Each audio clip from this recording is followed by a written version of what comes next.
Alright, what's going on, guys? Trev back again, here to bring you another video. This one's going to be doing a video talking about AMC striking up a deal with Hulu to air Fear the Walking Dead spin-off TV series exclusively online on Hulu. And we'll do our Q&A part 13 leading up to The Walking Dead Season 6.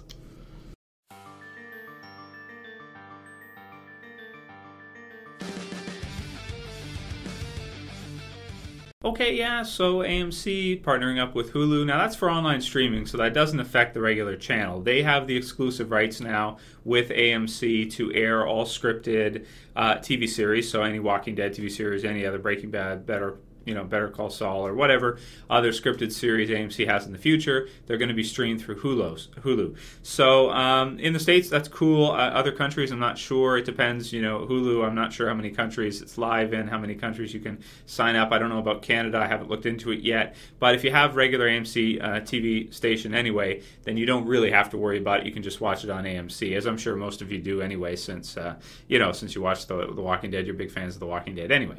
So, but for people in other countries, it might be an option. Check out Hulu, see if you can get it, for this summertime. And I would think that if they're going to start streaming Fear the Walking Dead, that they'll probably stream the regular, Walking Dead through Hulu as well too, exclusively in the future, and every other series they have basically. So it might be an option for people that really like AMC if they offer it in your country. Plus some other countries I've heard, like the UK and stuff, they don't get to see The Walking Dead on premiere night. So maybe that'd be an option for you guys to get Hulu, depending on when it airs. If it's that night or the next night, I'm not sure. I've read some conflicting info about that, whether or not it airs the same night on Hulu or if it's like the next day or something. I'm not sure. But me personally, I'm just going to watch it normally, on AMC as I usually do. Nothing changes for me. But just to let you guys know, if anybody is in another country or likes to watch it streaming or doesn't have cable TV, Hulu might be an option you could look into. And I think it's pretty cheap. I don't think it's very expensive for Hulu. So there's an option. Also, you can watch it, through some different tools on a TV if you want to watch it streaming. You've got Wi-Fi, you can get like Chromecast and stuff, and it has options for Hulu and stuff like that. It's pretty cheap, so there's some different options out there. So thank you for you guys continuing to send me your questions. It's just awesome to have that, versus years ago when I didn't have hardly any subscribers, and like 4 years ago, I had under 10,000 or like around 10,000 subscribers, right? And it's just really hard to come up with topics when people don't suggest anything. So thank you guys for continuing to send me your questions, send me your topics for videos. That's what I'm using right now, basically, because I don't have that many topics myself. So continue to send me what ideas you guys have for Walking Dead videos, and I'll continue to make them. This week and recently been doing a lot of other things, been reviewing like the Avengers, been doing videos for that, videos for DBZ, and just some different stuff. Want to explain that. The channel has never been entirely 100% a Walking Dead channel because there's not enough to always talk about. And I try to do about 10 videos a week all year round. So it's about 520 videos a year, and I've been doing that now for about 3 or 4 years. At the beginning it was slower. I didn't make as many because I wasn't as good at coming up with ideas and stuff. So, but, you guys definitely help it out a lot because you can send me your questions, you can send me your video ideas, and I can use that for videos. So continue to send me what you guys have, and if I don't use yours in a Q&A, don't get discouraged. Keep sending me other suggestions you have. It just comes down to, what's a good question for a Q&A, what's a good topic for a video, and what can I make without spending 5 hours on a video or something, because that's pretty tough for me to spend a lot of time. So just doing some different stuff in the off season, The Walking. That's all. Of course, going to be doing reviews for other movies and shows as they come up. Of course, big releases like Avengers 2, Star Wars, going to be obviously watching them clearly and reviewing them because they're huge movies and I love these series. So going to be looking forward to them for a really long time when they actually get released. Definitely want to do some reviews for them. But it doesn't mean, we're going to stop doing Walking Dead stuff. It's just that in the off season, I don't have as many things to talk about as I do when it's on. When it's on, I can make 10 Walking Dead videos a week every week, and it's not a problem. So just want to let you guys know about that, kind of an update with regards to that. Keep sending me what you guys got. Much appreciated, always appreciated, and I'll take us through the summer. We're going on part 13 now of Q&As, so I think we've done quite a bit, and we're going to continue. And by the end of the summer, by the time season 6 actually starts, I would be surprised if we're into like 30 or 40 Q&As. Why not? Why not? It's fun. So first question for this one is from stoiviedoi, and he says, Hey, Trev, Q&A. What are you currently enjoying more, the Walking Dead TV series or the Walking Dead comic book series? I know the TV show isn't on right now, but what are you more excited for? Well, the comic book series went back to a monthly release again, at least for this release coming up. And the comic book series lately, there's been some great build with some new stuff happening with, Negan possibly escaping and Carl going after Lydia and some different stuff like that happening. And I have really enjoyed that quite a bit. But the problem is with the comic book series, now I like the fact that it's released all year round, but the problem with me is that sometimes when you get into slower parts with a comic book series, because it's so slow to be released and so slow to come out, it really, kind of takes you out of the experience for a little while. For a couple months when they're released, when they're just doing a build up to a new story, it's not as like I can't wait to read the next issue. I can't wait to see what they're doing next. The TV series never really has that. It has some slow episodes, but because they're all back to back, even if you have one slow episode, next week you could have a great episode. So you don't get that kind of lag between, and the comic book series is kind of at a lag right now where you have a lot of issues that are building to a new story, which is great. You need that, obviously. You can't go without it with the Walking Dead type story. But it does lose a bit of the interest for me as I'm waiting to see, something else, some other big events happen in the series and build up to something big. So we're building up to something big in the comic book series right now, but I would say probably TV series. Season 5 was just so amazing, man. They went really, big in terms of Terminus and the battle there and just all the different stuff throughout the season.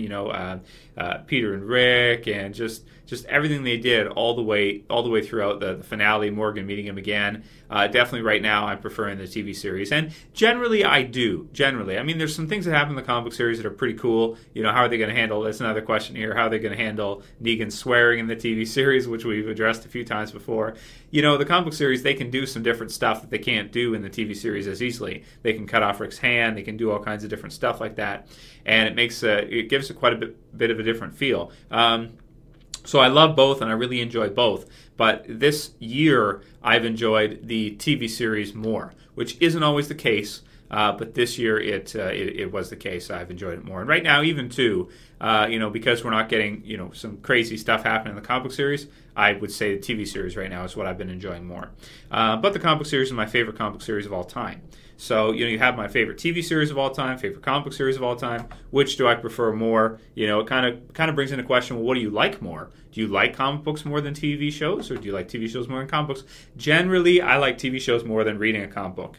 I get more out of it when I see it visually with the sound, the audio, and everything. I feel like it's a little bit more epic to see it in motion. But that's just me. I do like comic books too, though. Don't get me wrong. I have a pretty good comic book collection, and I love comic books. I have every issue of The Walking Dead. Next one's from Ghostling14. He says, do you think Morgan went to the prison before he started following the tracks to Terminus?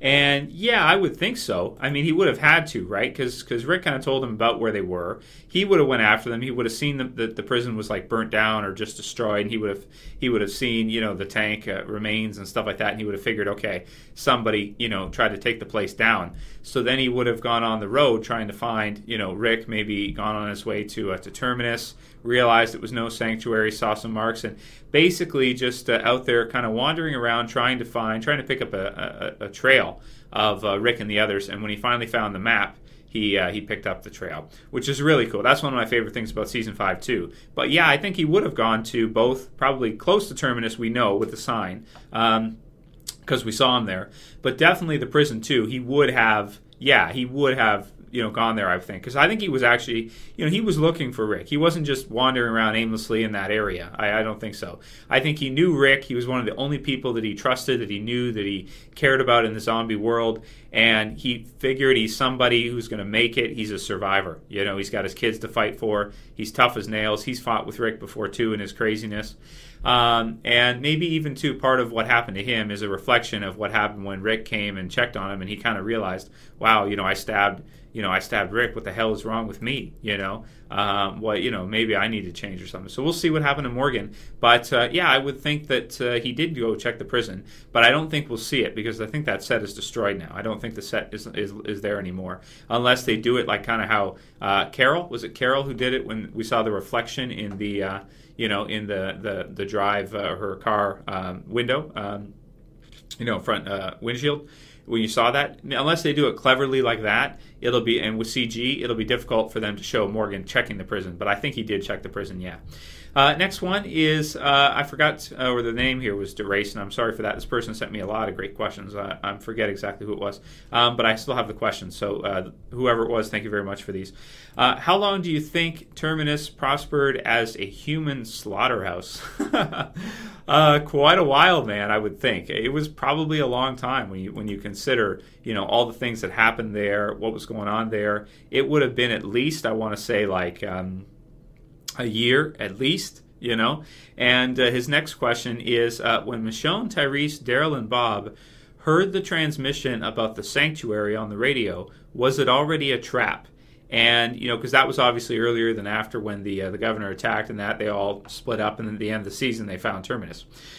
But yeah, I would definitely say that at that time when they heard that message on the radio, it was already a trap, and I think it was a trap for a while. I think those flashbacks with Gareth, if you look at even the length of the guy's hair, right? The guy who kind of came in and took over. Well, I think he had it. Did he have it slicked back there anyway? He might have. Maybe we can't go by that because maybe he had a ponytail. I forget. That scene is so dark, it's hard to tell. My memory's a little foggy. I have to watch it again. But I would think it would have been at least probably a year or more that Gareth's group had been at Terminus and ran out of food and started to invite people in and do what they were doing to them. It would have been a slow kind of evolution to get there. But I think it was operating for a while. And I think when they heard that message, it was already a trap, yeah. Next one from the same person says, Beth's story arc. Do you think that the writers had another idea on Beth's character? So now what he's talking about here is at the end of season 4. So at the end of season 4, Beth gets captured in the car, but we don't know anything about it. We don't know anything about who was driving, what it was it Gabriel, was it not? That's what we all thought at first, is that it was some kind of remix of Gabriel's character where he would be doing something, he would be a different character. And that's what all of us basically thought because we saw the cross on the back of the car and everything like that. And so his question is, do I think that they had they already knew at that time what they were going to do with Beth, or if it was, kind of open, and then when they came back to write season 5, they decided this is what they were going to do? My answer to that is, I think they probably had a plan. Scott Gimple, he doesn't seem like the type of showrunner that doesn't have things well planned out years ahead. I think he has an idea of where he wants to go with each character, because he's probably, let's be honest here, he's probably as obsessed with it as we are, or more. He's probably more obsessed with it than even I am, or you guys, the biggest fans of you guys. He's probably more obsessed than even you, right? Because I truly think that when you see somebody that good at what they're doing, they have to have a passion for it. I'm sure he loves Walking Dead. If he never got the opportunity to work on Dead, he'd probably be watching it every Sunday. Who knows? Maybe he'd have a YouTube channel. I don't know. I'm just kidding. But I'm sure that he has a huge passion for it. He probably thinks about it all the time, about what they can do with the characters. And he's probably obsessed with it. What's the quote? Obsessed is a word that the lazy use to describe the dedicated. And it's hey man, it's true. When you see somebody that has that level of commitment, the average person would call them obsessed. But those are the people that often do great things. They're people that they really get into something, and really give it their all. So I tend to think with him as a showrunner that he has an idea where he wants to go. I think Glenn Mazzara may not have had that. He may have been like, big action, we got to see this, we got to see that, it's going to be exciting, this is going to be exciting, this is going to be exciting, we got to do this all the way through, and I'm out of ideas. Shit.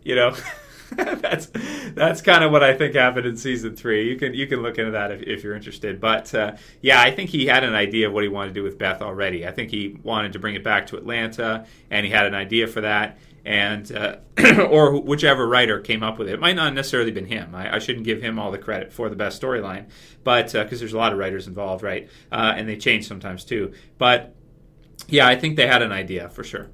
And his next question is, do you think that the Wolves story arc will be handled as fast as the Hunters? So, and then he says 4 issues of the comic book, 4 issues in the TV series when they actually come through. So it depends whether or not you count Conquer as one of their episodes. I guess you'd have to, because they at least had a fight scene and they had some scenes in that, right?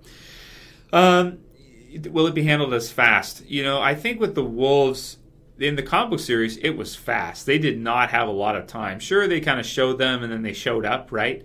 But I think that they're going to have to expand that a lot. And whether or not they concentrate on it quickly, I think they should try to get at least, 4 or 5 episodes of season 6. If they go to episode 4 or 5 and then they kind of have it sealed off, that would make sense. But they have a tendency to kind of blow through it really quickly. So I wouldn't be surprised if by the 3rd episode, the Wolves are dead and we see some kind of big premiere action sequence with them already. So it could be quick.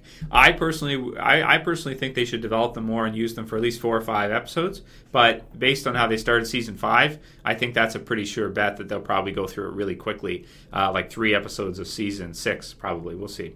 And then the other question was, how will AMC deal with Negan's tendency to use the F word? Well, obviously they can't use that, so they'll have to change the word. Maybe they could change it to frick. I'm not sure if frick is something he could say or just something else that's kind of a similar type of word. So we'll have to see. We'll have to see what they choose. But see, this is the difference between the comic book series and the TV series. The comic book series can tend to be a little bit more graphic and a little bit darker because it's made by an independent through Image. So they can pretty much do whatever they want, really, within reason. But yeah, the TV series, definitely they have to take that back a notch. And last question from him is, do you think we will see Ezekiel and Jesus in season 6? Any ideas on the actors for those roles? Do I think we will? Probably not. Probably not. If we do, it'll be like the last few episodes. Kind of like how Alexandria came in at the end of season 5. Well, it was actually in a bit sooner than I thought it was going to be. But I tend to think that they're going to add in some more stuff, and we probably won't see that until late season 6, most likely season 7. So, I'll call it here for the Q&A. I'm trying to shrink the Q&As a bit. Sometimes they go on for way too long. And, let me know what you guys think about all those questions. Write your answers below. And if you like the video, you know what to do, guys. Please continue to do it. I always appreciate your support. I appreciate what you guys do. And I'll continue making videos if you guys continue to suggest, question, and also appreciate if you like and share and favorite, always great. And if you're new and you want to subscribe, bottom left to subscribe. That's it for today's dead video for you guys. Try to get back in the habit of doing them almost every day, but it's really tough when you don't have that many ideas. But I'll do the best I can for you guys. I promise you that. That's it for this one, guys. See you for the next one. As always, it's Trev saying peace. Later, guys. See ya.